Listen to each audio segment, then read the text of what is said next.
बड़ी मुश्किल राह तो नहीं कहीं आपने चुन ली है भारतीय जनता पार्टी को यहाँ पर उनका दामन थाम कर? और कौन सी पार्टी है? और कौन सी पार्टी है? वही उमर साहब।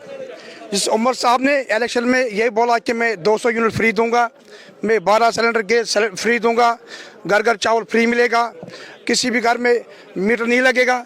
आज वो खुद कह रहा है उमर साहब के हर घर में स्मार्ट मीटर लगेगा। आज उमर साहब खुद कह रहे हैं मैं गैस कहाँ से लाऊंगा 12 सिलेंडर। आज उमर साहब खुद कह रहे हैं कि मैं 200 यूनिट कहाँ से लाऊंगा। अब उसी को मिलेगा 200 यूनिट जिसके घर में पहले स्मार्ट मीटर लगेगा। उसी पार्टी पे भरोसा करो। आज अगर जम्मू कश्मीर के लोग अगर भरोसा करते हैं खाली एक ही पार्टी पे, भारतीय जनता पार्टी पे। तो खुद ही पता है कि मैं डाउन टाउन से आया, ईदगाह से मैंने इलेक्शन लड़ा है रिसेंटली, 800 वोट से मैंने इलेक्शन हारा है। उस मुबारक के सामने, जिस मुबारक को 50 सालों के सियासत में वो बाल बाल बच गए मुझसे, बाल बाल बच गए मुबारक साहब। जो 50 साल नहीं हुआ वो इन 5 साल में हुआ। अब लोग को तो समझ आ रहा है ना, जो उमर साहब ने धोखा दिया था जम्मू कश्मीर के लोगों को, अब लोग को समझ आया। अब इस बार इंशाल्लाह भारतीय जनता पार्टी इंशाल्लाह वहाँ पे खाता खोलेगा इंशाल्लाह। नेशनल कॉन्फ्रेंस को वहाँ पे सबसे ज्यादा सीटें मिली हैं, वो 42 सीटें अगर मिलाया जाए, लेकिन वो सीटें मिलने का मतलब ये है कि वहाँ की रीजनल पार्टी का ज्यादा जोर है, बजाय इसके कि रीजनल पार्टी को आप कहीं वहाँ पे एक्सप्लोर करते, लेकिन आपने बहुत बड़ा मुश्किल काम पकड़ा। ना अगर आज दोबारा इलेक्शन होंगे कश्मीर में, मुझे नहीं लगता 10 सीटें वो लेंगे। भारतीय जनता पार्टी लगातार कोशिश कर रही है कि कश्मीर में भी वो वहां पर जीत हासिल करे, जिसके लिए वहां पर उन्हें ज्यादा से ज्यादा लोगों का समर्थन मिले। अब इसमें कई लोग जो हैं वो भारतीय जनता पार्टी का दामन थाम रहे हैं, लेकिन आज एक ऐसे व्यक्ति ने ज्वाइन किया है। अगर आप हाल ही में हुए असेंबली इलेक्शंस में उनके प्रदर्शन के बारे में सुनेंगे तो आप हैरान रह जाएंगे।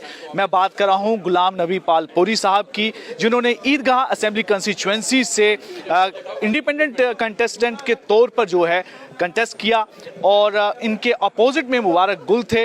हालांकि उनसे हार हासिल की, लेकिन मात्र जो है सिर्फ कुछ वोटों के हिसाब से ही जो है ये हारे हैं, लेकिन ज़बरदस्त कंपटीशन रहा। लेकिन आज भारतीय जनता पार्टी का दामन थामा है। सर, मेरा प्रश्न ये है कि इतना ज़बरदस्त प्रदर्शन आपका वहाँ पर रहा है, 600 वोट से मात्र 800 वोट से मात्र आप सिर्फ हारे हैं, और इतने ज़्यादा वोट आपने लिए हैं।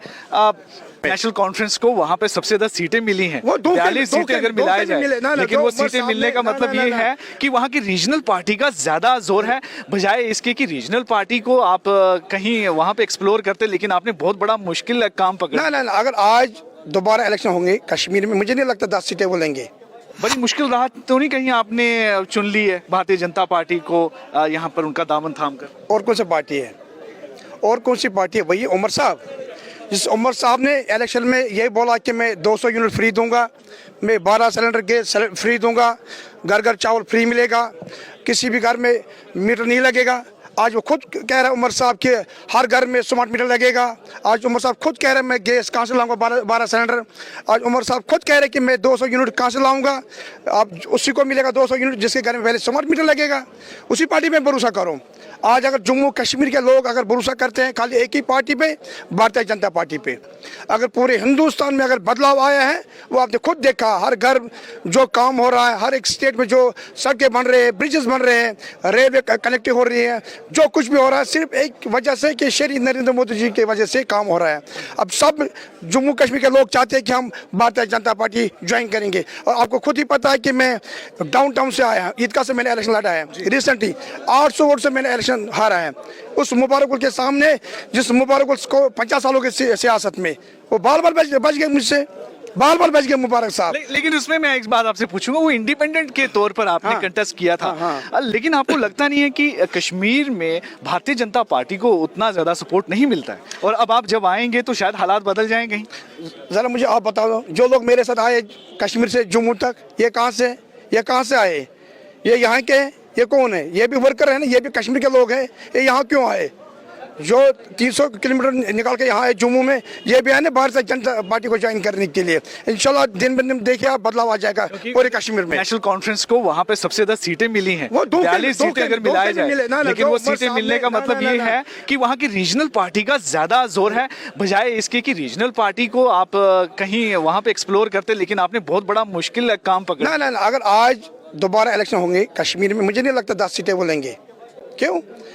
वहाँ के जनता ने, वहाँ के लोगों ने उमर साहब पे, एनसी पे उन्होंने भरोसा किया था इसी बात पे कि 200 यूनिट फ्री मिलेंगे, 12 गैस सिलेंडर फ्री मिलेंगे, घर घर चावल फ्री मिलेगा और घर में किसी भी घर में स्मार्ट मीटर नहीं लगेगा। इस बात पे वहाँ की जम्मू कश्मीर के लोगों ने वोट डाला था। मुझे लगता है अगर आज उमर साहब दोबारा इलेक्शन करेंगे, मुझे नहीं लगता वो 10 सीटें जीतेंगे।